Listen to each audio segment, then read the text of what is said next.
Shout out mga kagawlays. Ito, nag-invento naman tayo ng menu.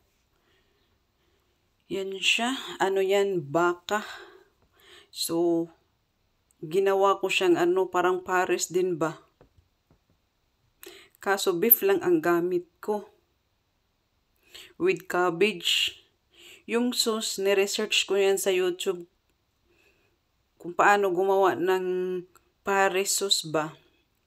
Ang yan siya, yung sauce, ginilagyan ko yan siya ng oyster, soy sauce, garlic, paprika, salt, then corn flour para maging sticky siya.